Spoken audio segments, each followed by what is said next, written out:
சில நேரம் வாழ்க்கையில் ஏதோ ஒன்று மிஸ் ஆகிற மாதிரியே தோணும். எல்லாம் வழக்கம் போல் நடந்தாலும் ஏதோ சின்ன குறை இருக்கிற மாதிரியே ஃபீல் பண்ணுவோம். அப்படி வர சின்ன ஃபீலிங் நாளடைவில் ஏதோ பெரிய மனக்குறையாக மாறி போகும். ஏன் தெரியுமா? வாழ்க்கையில் எந்த குறையும் இல்லாமல் இருக்கிறதால ஏதோ ஒன்று குறைகிறதா நினச்சிக்கிட்டு இருப்போம். பிறகு அந்த குறை மனசுக்குள்ள பிரம்மாண்டமாக வளர்ந்துடும். இதுக்கு ஒரு உதாரணத்தை பார்ப்போம். எழுத்தாளர் என் சொக்கன் அவருடைய ஒரு பதிவில் எழுதியிருக்கிறார். அவர் பெங்களூரில் இருக்கார். ஒரு நாள் நைட்டு ஒரு டவுன் பஸ்ஸில் ஏற போகிறாரு. பஸ்ஸுக்குள்ளே லைட் எரியல, இருட்டாக இருக்குது. கண்டக்டர் கிட்ட ஒரு இடத்த சொல்லி அங்கே போகுமான்னு கேட்குறாரு. அவர் போகும் சார், ஆனால் பஸ்ஸில் லைட் இல்லை, அடுத்த பஸ்ஸில் வாங்கன்னு சொல்கிறாரு. இவர் பரவாயில்லைன்னு சொல்லி பஸ்ஸில் ஏறிக்கிட்டுறாரு. பெங்களூரு டவுனுக்குள்ளே பஸ்ஸு போனதால் வெளியே ரோட்டில் கடைகளில் இருக்கிற லைட்டுகளோட வெளிச்சமே போதும் என்கிற அளவுக்கு இருக்குது.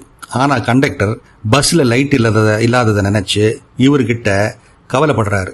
இவ்வளவு நேரம் எரிஞ்சுது சார், திடீர்னு அணைஞ்சு போச்சு, இனி டெப்போவுக்கு போய் தான் சரி பண்ணணும்னு கவலையாக பேசுகிறாரு. திடீர்னு ஒரு ஸ்பீட் பிரேக்கரில் பஸ் ஏறி குலுங்கி இறங்குது. உடனே பஸ்ஸுக்குள்ளே லைட் எரிம்பி ஆரம்பிச்சிடுது. கண்டக்டருக்கு ஒரே சந்தோஷம்.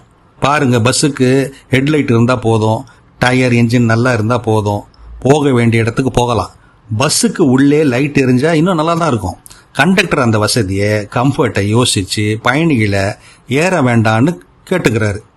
சின்ன அதிர்வு ஏற்பட்டதும் லைட் வந்துடுது. இது மாதிரி தான் வாழ்க்கையும். எல்லாம் இருந்தும் நமக்கு சின்ன குறைவு பெருசாக தெரியுது. அதையே நினச்சிக்கிட்டு இருந்தால் நம்மளால் முன்னேற முடியாது. இருக்கிற வசதியை வச்சு முடிகிற வேலையை தொடர்ந்து செய்தோம்னா திடீர்னு பஸ் குலுங்கி லைட் எரிஞ்ச மாதிரி ஏதோ ஒரு கட்டத்தில் வாழ்க்கையில் இருக்கிற சின்ன குறையும் மாறிடும்.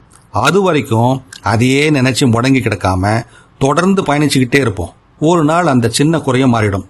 இது போன்ற சிந்தனைகளுக்கு தமிழ் பூமருடன் இணைந்திருங்கள்.